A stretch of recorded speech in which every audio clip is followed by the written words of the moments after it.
Talk about it right here. We gon' talk about everything you like. I'ma make it real clear. It's Tynee Talks right here. We gon' talk about it right here. I'ma talk about everything you like. I'ma make it real clear, cause it's Tynee Talks.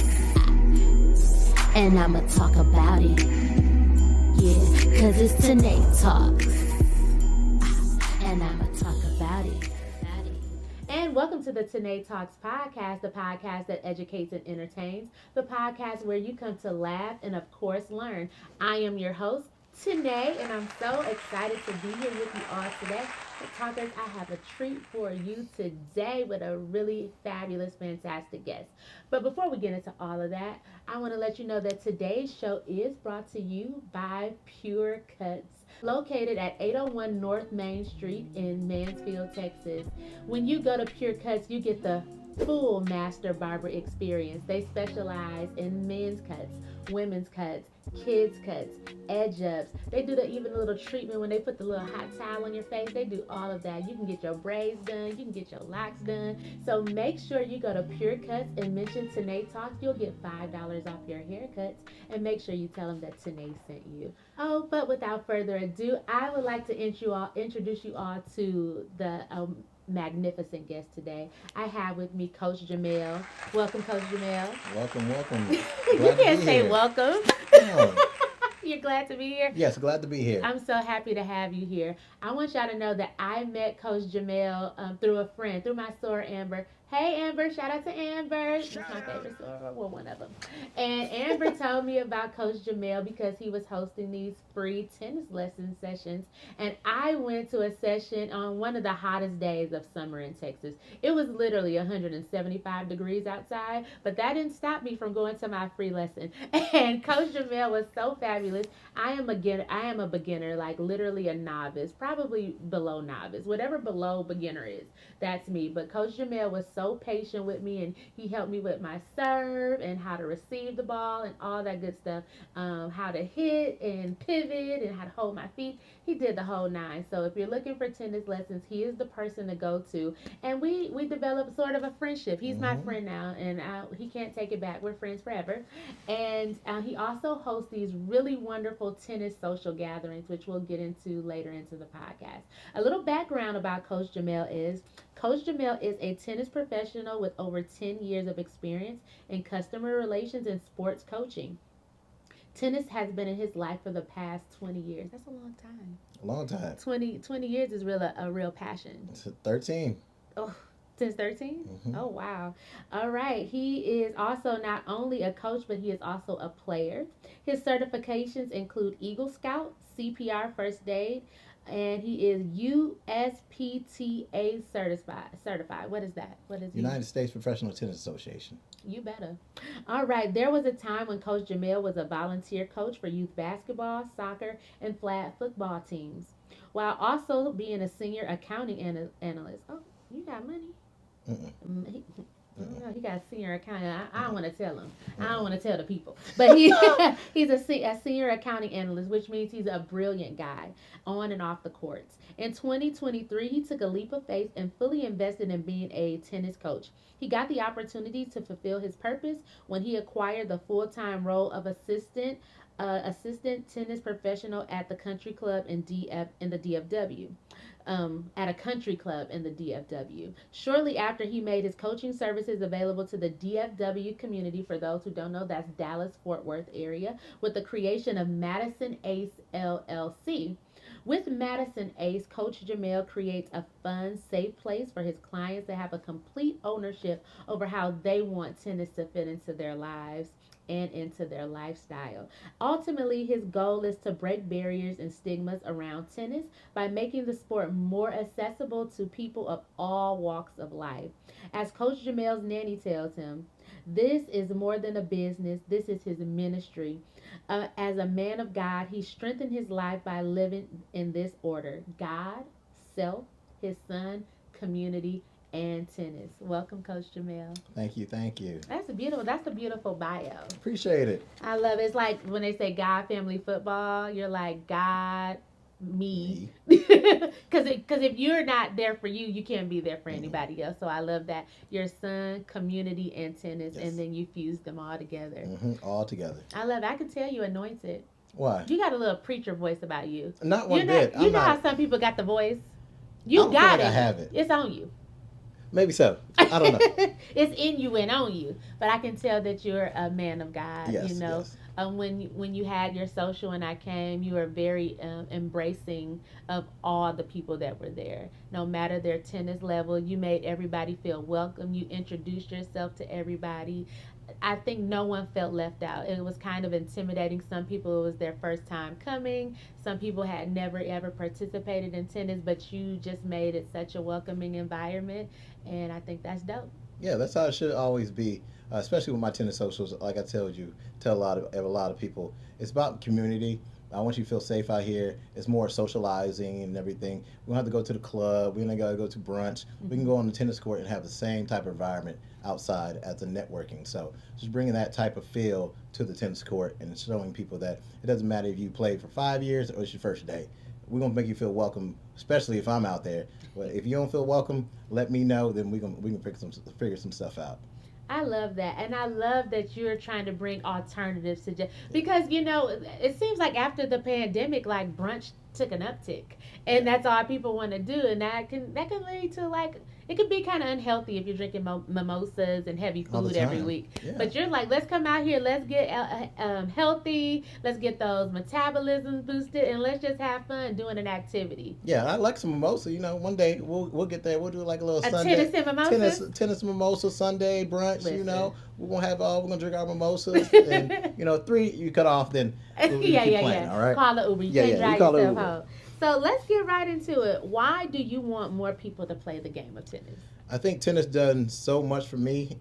Being as a junior, I grew up in a country club style, and just knowing how tennis affected me as a child, and just letting people know that tennis is pretty much really accessible for everybody. I tell a lot of people, my homeboys and people I play basketball with, you can play basketball so long. You can play in the 50s. Yeah. You play football, you probably only play until your 40s. But tennis, you can play. You see people, monks, and all type of things. There's multiple science behind racket sports, pickleball, any type of thing. You can play till your 60s, 70s, even 80s. We have people out there. And so just trying to let people know that you can play for tennis for a long time, especially if you're a little kid, or I have a lot of people who played in high school and now like their 30s say, I never played in 20 years, but you still have that in your memory of how to kind of play and try to bring that stuff out. I love that. You mentioned pickleball. That's my sport. I love me some pickleball, and I noticed that within the DFW, they're kind of getting rid of the tennis courts and replacing them with pickleball courts. And I know that you have an event going on where you're trying to save the tennis courts. Can you touch and expound on that? Yes, somewhat say, but there's a petition going around with some people who've been playing tennis longer than I did, and long-term Dallas people who love tennis and been to a park called Cole Park. They've been doing this probably before I was born, playing tennis out there. And so they used to have 8 courts that they transferred 2 courts to pickleball now. And so what they want to do is the city want to transfer 2 more courts, tennis courts, and train them to pickleball. And we're not saying pickleball is bad. We're not trying to pit us against nobody at all, because everybody, like I said, racket sports is great for everybody. They're just trying to say, can you build the pickleball courts somewhere else? There's so much land at Cole Park you can kind of build and try to have that own space, because you don't need so much for pickleball, as you know. You can build a lot of different pretty much courts on the pickleball. So I think that's one of my opportunities is this Sunday for the community to come out for a signed petition, show DFW or just really the Dallas Rex and say, hey, tennis people are here. It might not see it on a Friday night. It might more pickleball people than the tennis people, but it's trying to let them know that we're here. They're there. Pickleball people, you guys are great too. I'm gonna play pickleball. I love pickleball myself, but there's pretty much no avenue for tennis players to kind of advocate for that. I love that. So basically, city of Dallas. Let's share the space. Let's co-share. Yes. Co-share it. On the other side of the On the other side, let's build them Let's in have whole one different side. things. Yeah. Yeah. Build them like 12 courts if you need to. Like Yes. have them own little space. There's so much money out there in Dallas. They can do it. There's so much space, like I said, greenery out there that they can do it. Don't have to take the other existing 6 courts of tennis and say, okay, let's just train this over and make it a little bit more easier for the pickleball people. Because pickleball people are saying the same thing. We don't want to take y'all courts. Yeah. We just want them to build more courts of us, so it can be more public courts for pickleball, since it's a growing sport. Can people sign the petition online, or do they? Yep, have they to... can sign a petition online. You can look on my Instagram. It's in my group me. It's pretty much everywhere. It's just pretty much it says save pickleball, or pretty much something like save the tennis courts, build more pickleball courts. So it's not pinning nobody against nobody. I love that. I love that. So sign those petitions if you can. Those who are watching this podcast, make sure you go sign that petition to save the tennis courts and also keep the pickleball courts, that they can coexist. What has tennis done for your overall quality of life? Oh wow, my overall quality in life, I think tennis is it got me so many places that I think I would never kind of take. Like I said, tennis is more social than people think it is. And so just getting to know players, getting to know people, childhood friends through tennis, and kind of leaning towards those people and say, hey, you remember we played tennis about this one time? And just knowing that my walk of life is just more about tennis. And a lot of times people know tennis is small in the realm. It seems big, but it's really small. The tennis community is really small, so everybody know each other. And so if you need something, you can always kind of lean on that type of person you played in a match, or you played your hitting session with. You know that person. Even like for us, when we did this podcast, I knew one of my person, Brooklyn, and like, hey, I play tennis with her. I would never been in contact with Brooklyn if God did not bring me to her lesson and say, hey, this is this. I learned that from tennis. All these different type of people, or these walk of life, I found through tennis. I love that. I noticed that tennis is coming more in the mainstream. There's a TV show. On Netflix. Yeah, on Netflix. Yeah. You know what I'm talking about? Yeah. Where the one of the main characters, she plays tennis, and tennis is a big thing. And it used to be really big in the Black community. At some point, my sister used to play, but it's kind of waned off. But I see that it's having an uptick, and I would say that you are part of that, just bringing all walks of life and all people into it. But you're also with the African American community, making it fun again, and you're making it accessible to them, for them to know that, hey, let's come play this sport.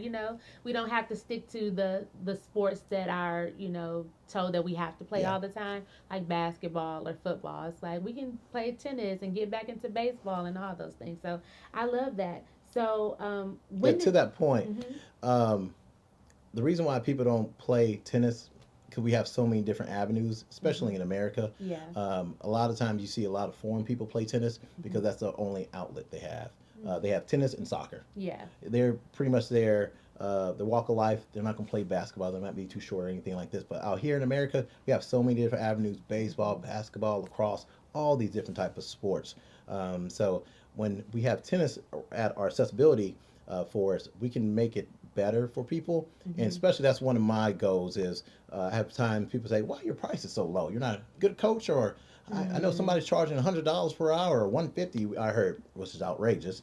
I tell people, me growing up as a junior, my dad paid whatever.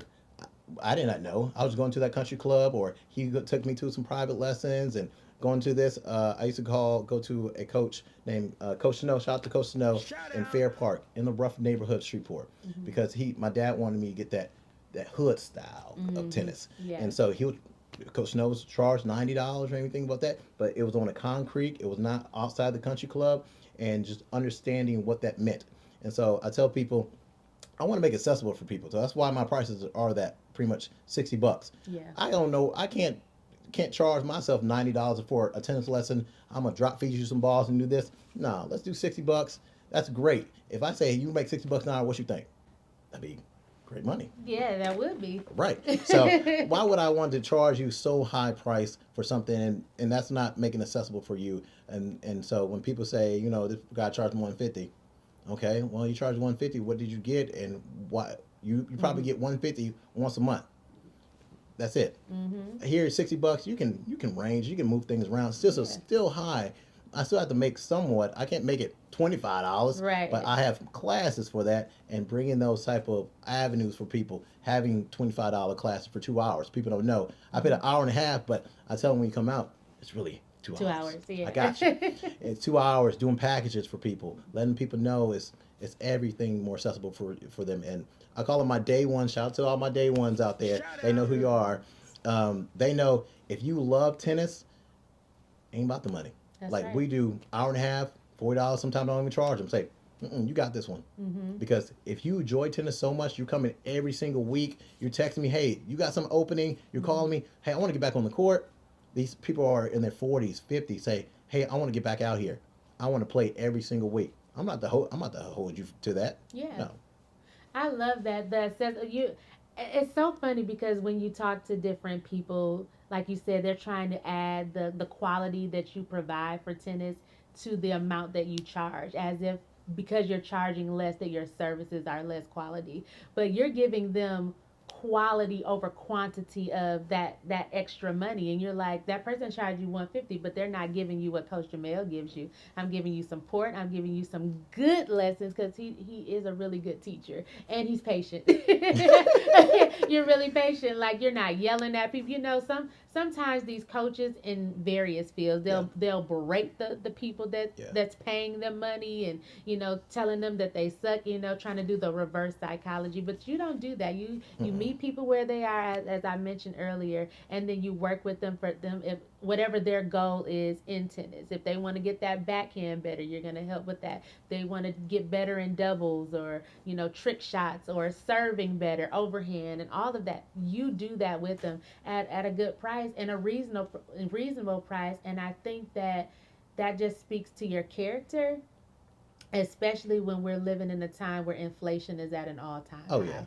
So instead of you being like, well, inflation is out up the roof, well, let me charge you an astronomical price, because then it's like people then have to choose, do I do this lesson or do I go grab me some gas or some food? And you're just trying to make it accessible. Yeah. I had somebody reach out to me. I'm not going to say her name, but she's got out of college, and she said, I would love to keep doing lessons, but I just got out of college. I don't even have a job. And this, I told that girl, don't worry about that. I still want you to come out. We'll work on it. Work on it. And like, to your point, I tell people all day, I'm a coach. I'm not a tennis coach. I could be doing a lot of things. I don't post it nowhere or anything, but I've been doing this 10 years. I've been flag football coaching. I was a basketball coach. I was a soccer coach. I was even in the corporate world being a leader of this. Tennis was just always my love and everything. And so I don't want to be the best coach. I don't want to teach the number one player. I hope God give me that one day. But no, I don't want to be, if you want to say that, I can be the worst coach ever. But guess what? I'm your coach. I'm trying to see, I'm looking at you, learning your learning styles, figuring what you like, what you don't like. How do you react to this, react to that? I can teach somebody tennis in 5 minutes. You can teach somebody tennis in 5 minutes. I had a conversation with somebody. He used to be in the NFL. I said, you're a coach, right? He said, yeah. I said, how long will it take you to teach somebody never played football before, to teach them how to be a linebacker coach? He was like, if they really learn on the spine, maybe a year. I said, a year, right? That's a long time. A year, not long. If I want to be a coach like that, I said, what comes behind it? After a year, what happens? He said, well, then the other stuff comes. You got to kind of think about that person. And as I said, that's what I am. I might not have that full 10 years of coaching experience with tennis, but I've been a coach for a long time. This is my purpose, is all that. And so when people step on the court, I tell them, especially juniors, you can talk to me. When you come to this lesson, it's like Chick-fil-A. If your order's wrong, what you can tell Chick-fil-A? My order's wrong. Tennis is the same thing. When you step on this court, feel you have that voice to say, I don't like this drill. I don't like this. Yeah, you might have to run some laps or whatever like that. You can't get over that, but this is your lesson. You're paying for something. If you're not getting something out of it, speak on it. Don't feel like you never can be quiet, a mouse. Oh, it's my coach. I can't say nothing. No, we are same here. I'm your coach.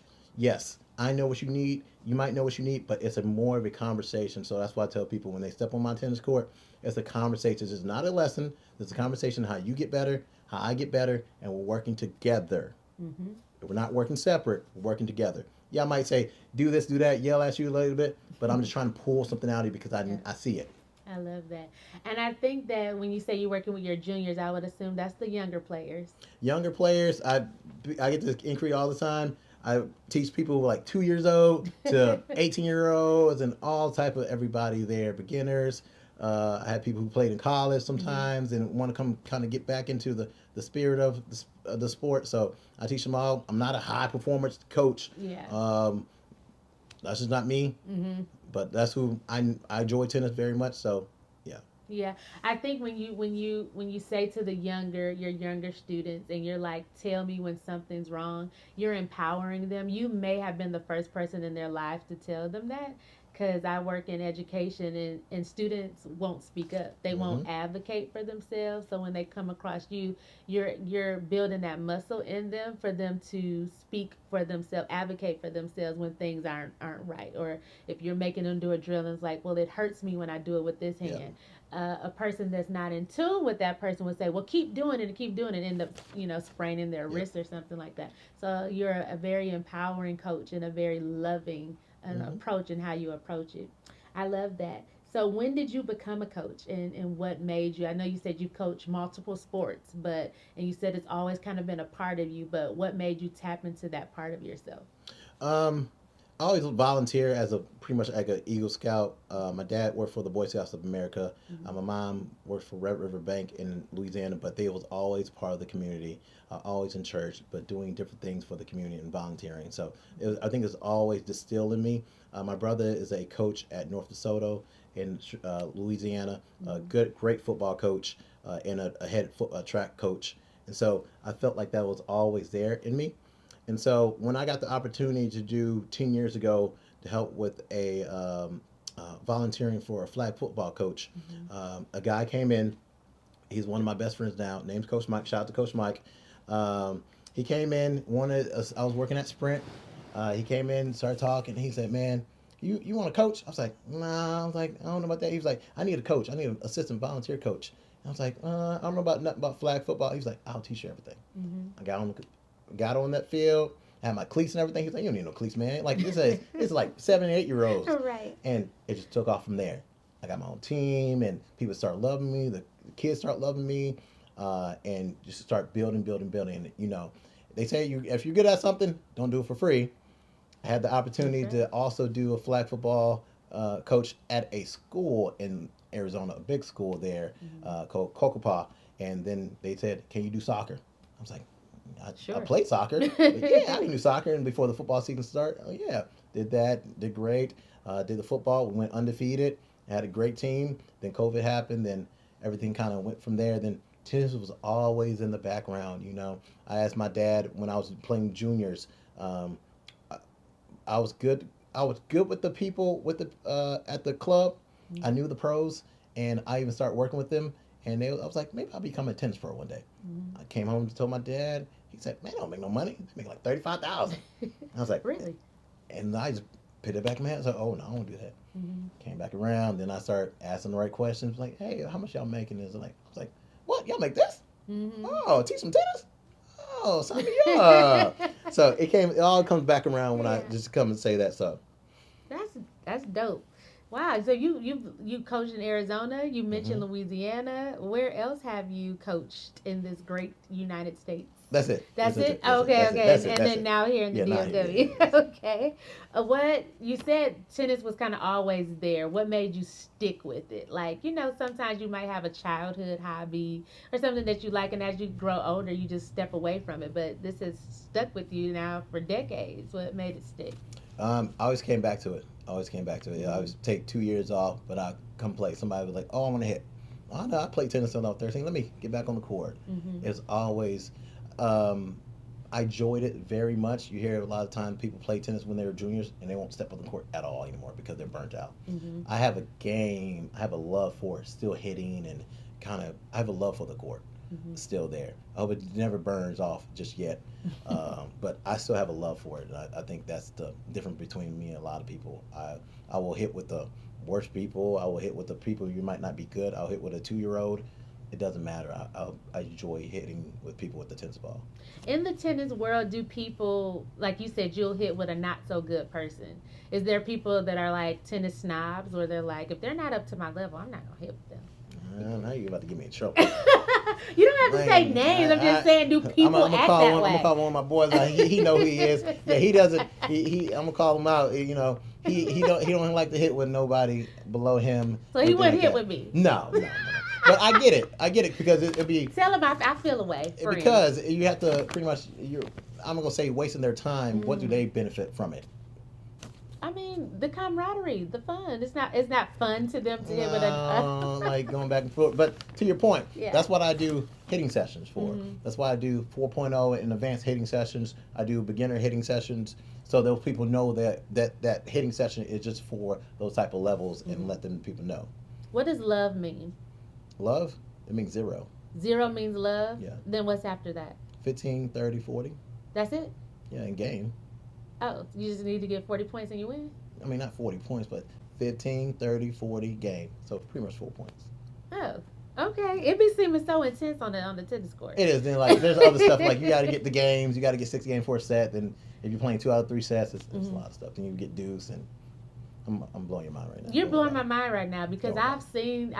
Okay, so you put me on the Coco golf because when I came, I was like, I'm about to be Serena, and you was like, no, ma'am, it's Coco now. I said it's Coco. It's Coco. It's Coco now, and I watched her winning like historic. Yeah, I was like, oh my God, this girl is badass, and she was the bomb, and I was like, wow, but it was intense. It was like, I have watched Serena like back in the day, but I wasn't as.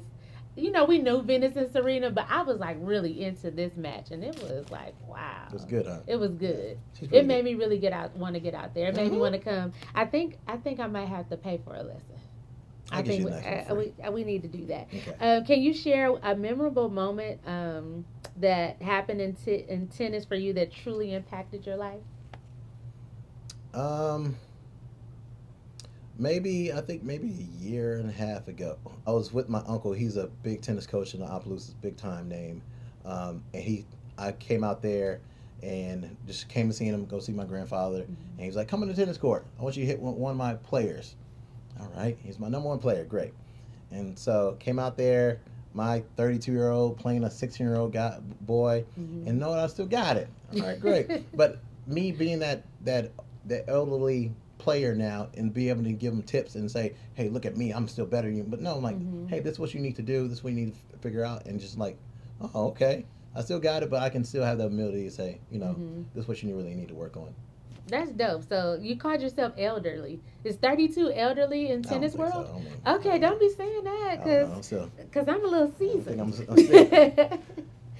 What are some core principles that tennis teaches that can be applied to life? Ooh, good question.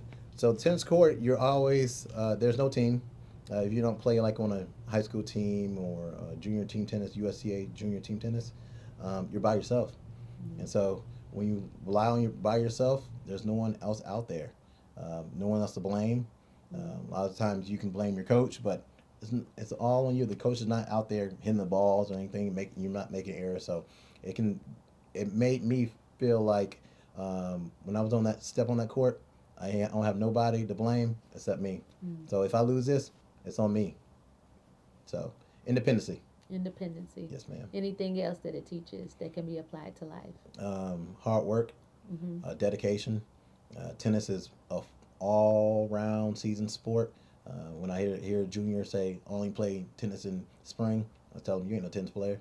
you got to play all. It's a hobby if you're only doing it. No, you got to play all the time because if you're not. You got to get better. If not, somebody else is doing out there finding an indoor court or playing the code.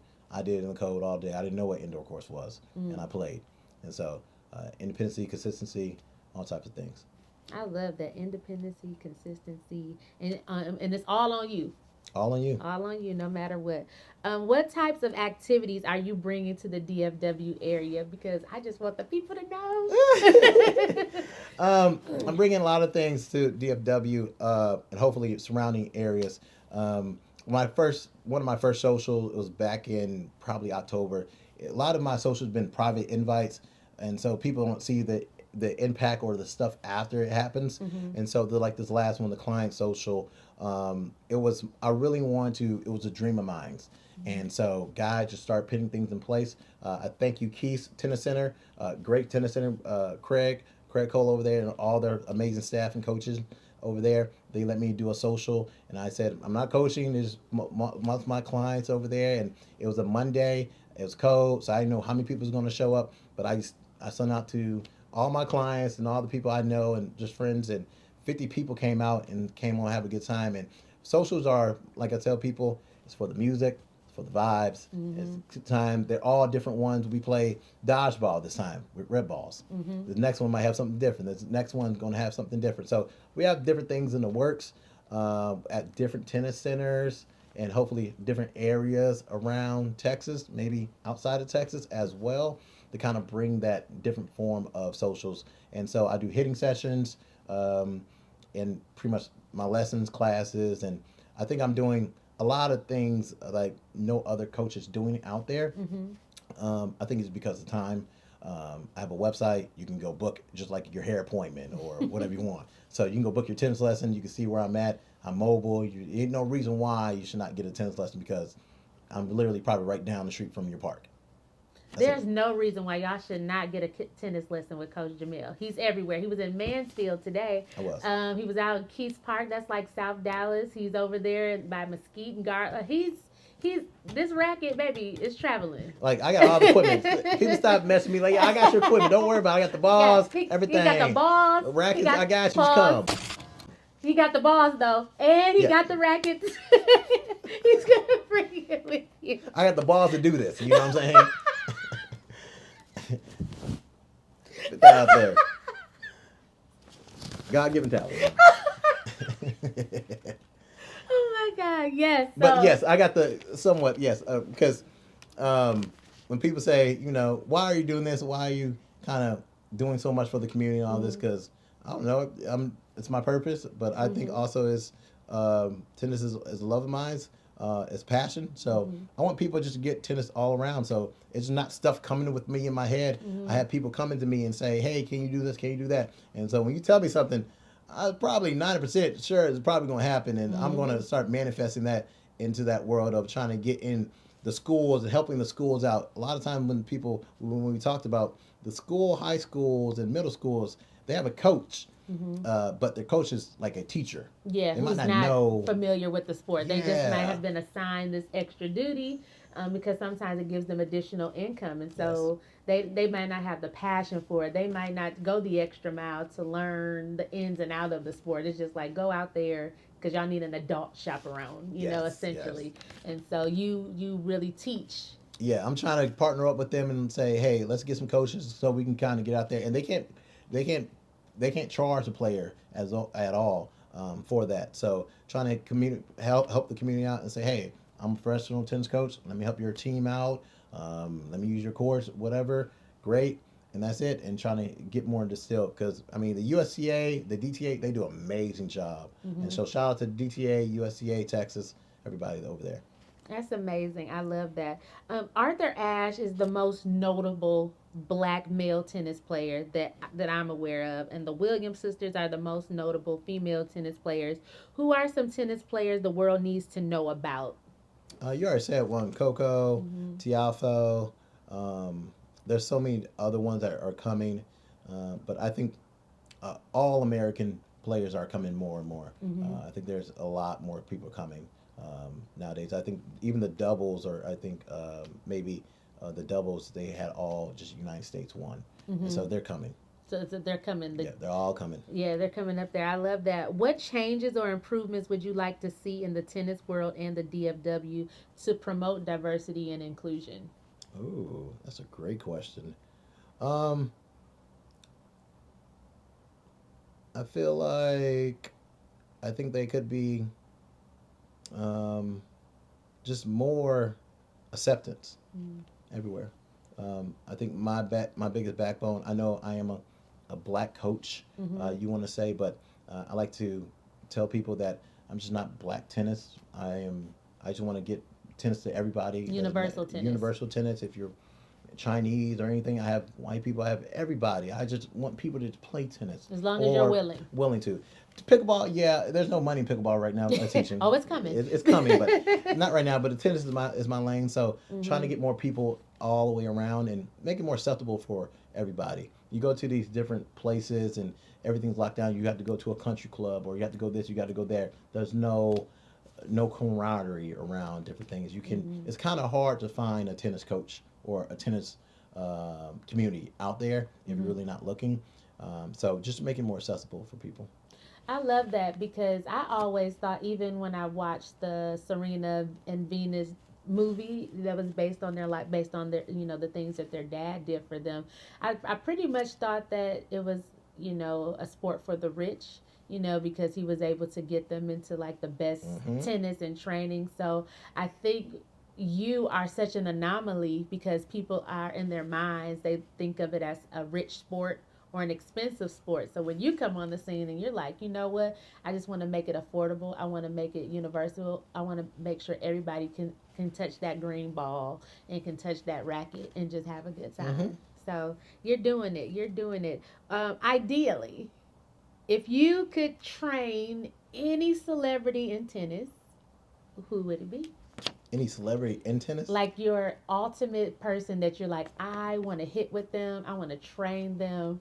I want to coach them up. I just posted it. Keith Lee. Keith Lee? Keith Lee.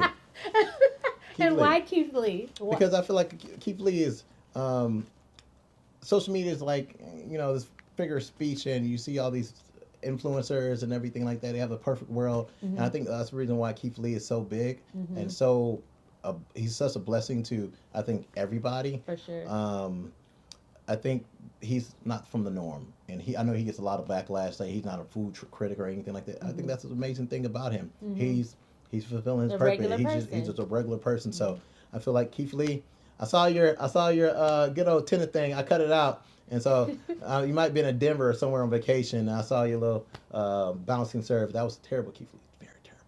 And he wants to correct it. Oh, let's correct it. Like, I know you're coming to Dallas. Like, hit me up. I got you. I've been emailing you. I got you. So make sure you hit him up, Keith Lee. I know you are a food critic, but he's a hitting serve critic, and he didn't like your swings. And like, we ain't got even posted. I just want to, He just want to help you out. I just want to help you out. He just wants to help you out. I thank you so much for joining me on this talk today. I truly enjoyed it. And in true Tynee Talks fashion, I have a segment of my show where we do your shout out. So who would you like to give a shout out today? Oh, good question. So I want to give a shout out to, I call it all my team. People behind me. It's always people working. I can't do this by myself, my social media people. So I just want to give a shout out to Tatiana. She's my social media, she's my media manager. And so she couldn't be here today. Thank you to Brooklyn. She does all my videography, my producing. Shout out to Alexis. She runs most of my other stuff. Shout out to all my family members, all my friends. Shout out to my son. I thank you, all DFW tennis players, everybody who never seen me on before, all DFW, and shout out to everybody. And I couldn't have done this without God, so he's number one, always, me second, then everybody else is down the line. So shout out to him, number one.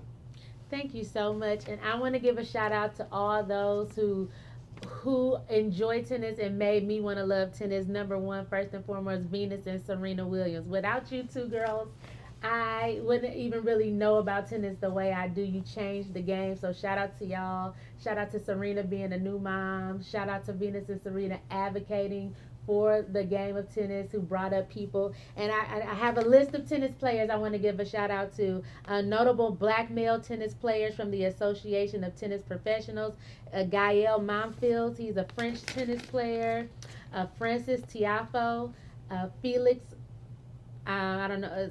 Shout out to Felix, yeah. Yeah, it's Felix. Yeah. You got an interesting last name. Michael, Mo, Donald Young, and then notable black female tennis players. We got Venus Williams, Serena Williams, Coco Gauff, Naomi Osaka, and I gotta give a shout out to my soror, Lucy Diggs Slow. Lucy Diggs Slow was a pioneer in the game of tennis. She was a tennis champion, winning the national title for American Tennis Association's first tournament in 1917. She was the first African American woman to win a major sports title. So shout out to Lucy Diggs Slow, Madison Keys, Althea Gibson, and Asha Rowe. And that is a close of the Tynee Talks episode, the podcast that educates and entertains, the podcast where you come to laugh and, of course, learn. Thank you, Coach. Thank y'all. See y'all on the court.